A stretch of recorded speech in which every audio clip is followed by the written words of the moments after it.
Honorable Justice Mr. S. Rajeshwaran, who converted this into a classroom virtually. And I never knew that he had such in-depth experience with the valuation till he unfolded his speech. Mr. Tyagarajan, the President of the Institution of Valuers, he came and told me that his presence made me refer to economics, making it binding on me to talk something about economics, which I will do. Mr. Balaji, Mr. Ashok, and friends. When Mr. Balaji kept on insisting that I should be here, he has been inviting me for the last 2 years. It is only paucity of time, otherwise I could have come last year also.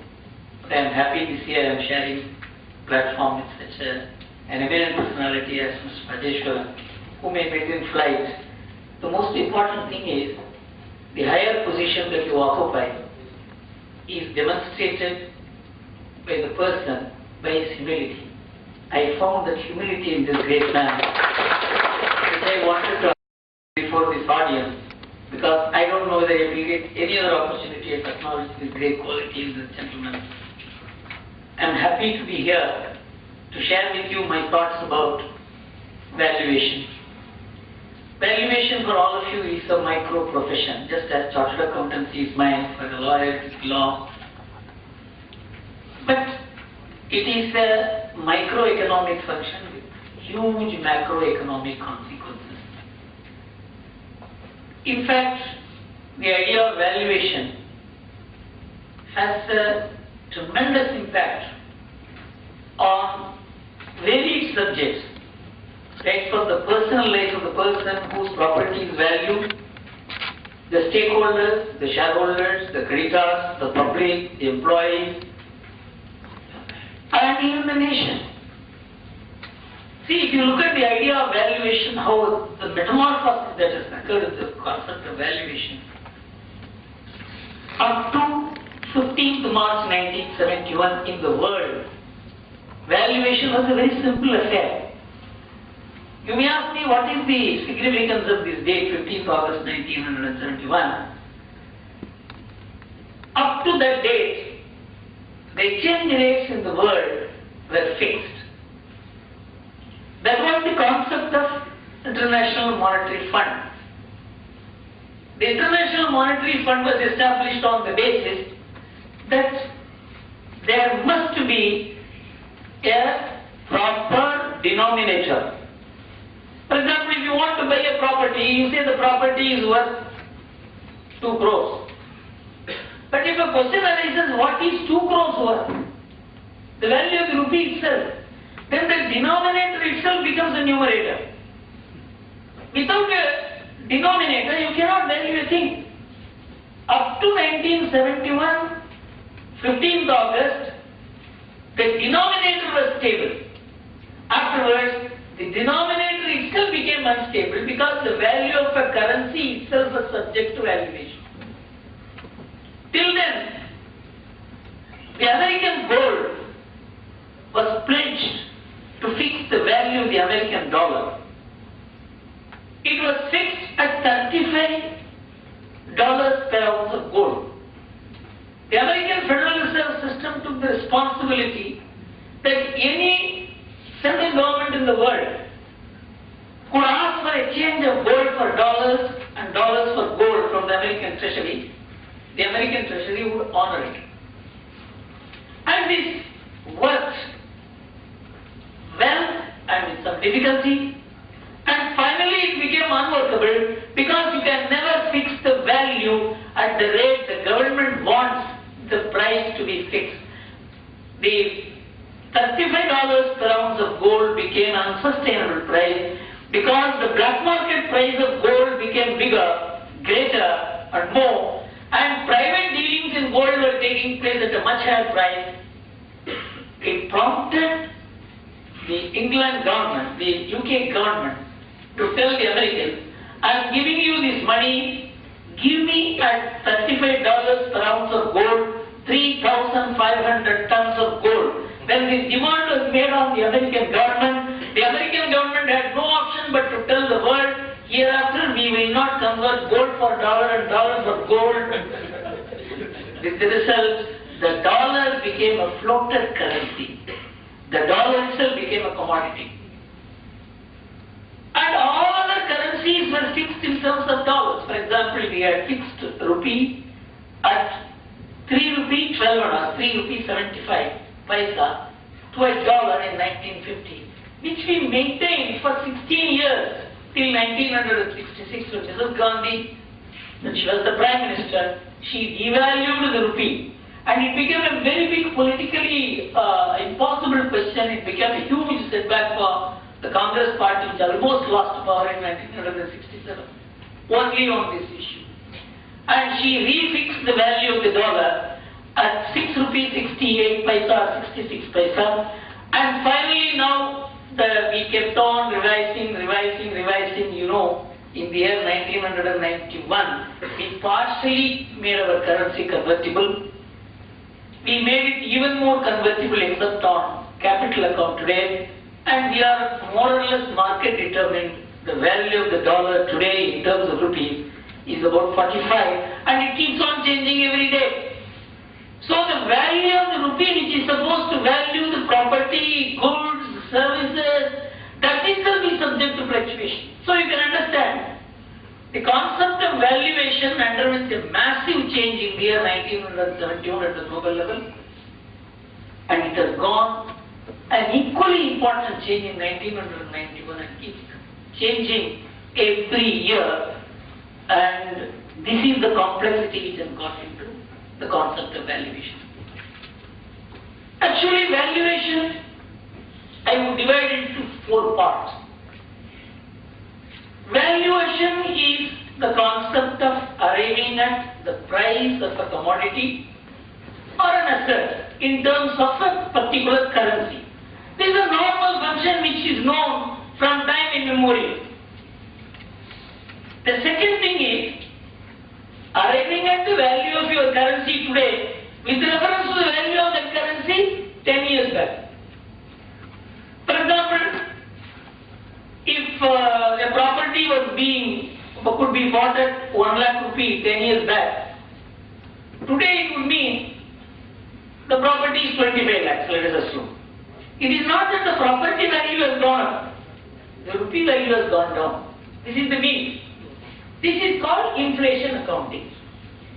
So you arrive, actually there is, when you are buying a property, you are actually changing your currency for the property. The currency value has gone down. That is why I made a calculation. There is one website called measuringworth.com, which is important for all of you as valuers. You must get into the website to see how in America they have devised a system by which different assets could be valued based on a common formula. For example, if somebody had invested $1,000 in Dow Jones, which is their Sensex, our Sensex is their Dow Jones. Let's assume you had invested $1,000 in the year 1900. What is the worth of the dollar, $10,000 today? I made a calculation, it came to about $3,41,000. You could value it on any particular day. This measuringworth.com gives an idea as to how values keep on changing based on actual facts. But if you look at it, much of this valuation is eaten by inflation. In fact, there is a calculation that if you look at the real income of Americans 100 years back and the real income today, there is not much movement in the real income at all. It means they are only enjoying inflation. So the second aspect of the valuation is how much your money value has been eroded.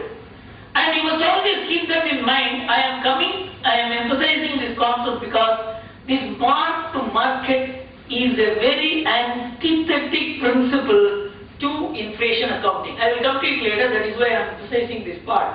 Now look at it, the GDP of India at current market prices for the year 2009-2010 is 53,258 crores.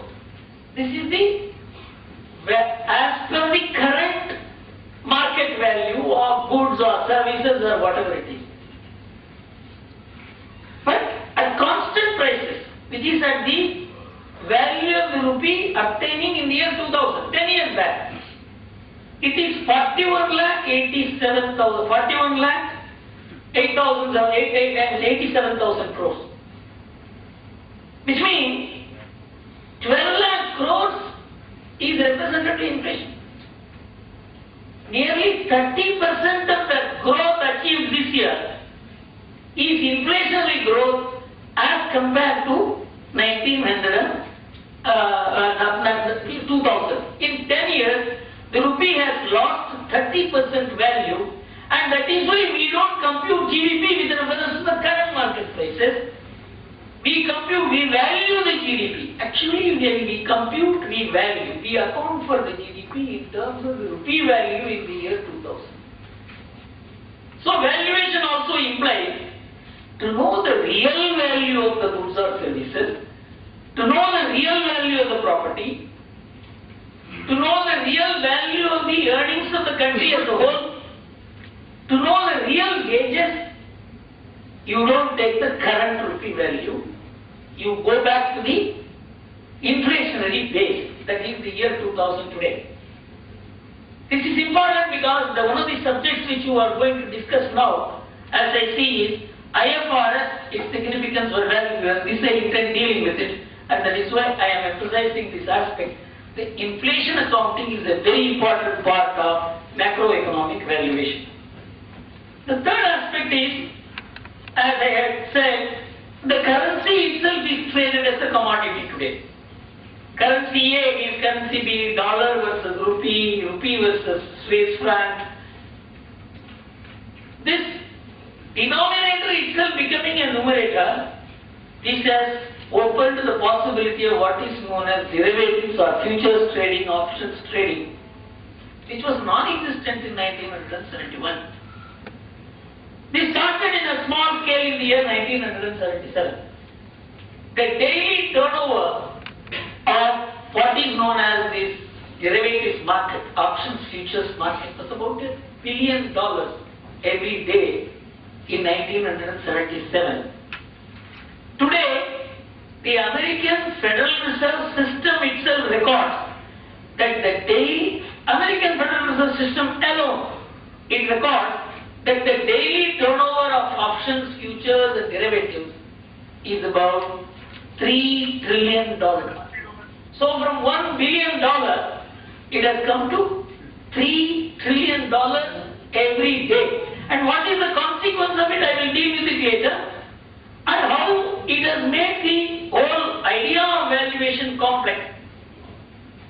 It started as an attempt to simplify the valuation.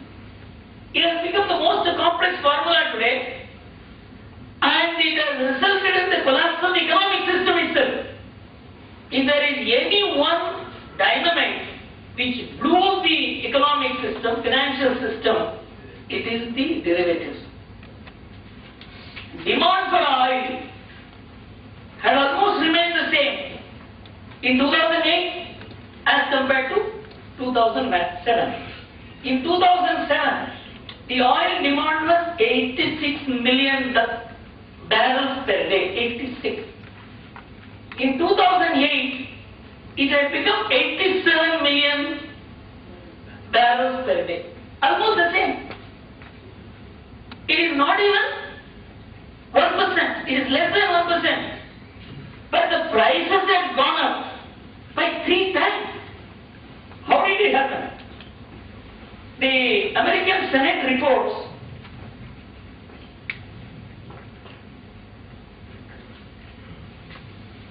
this is as per the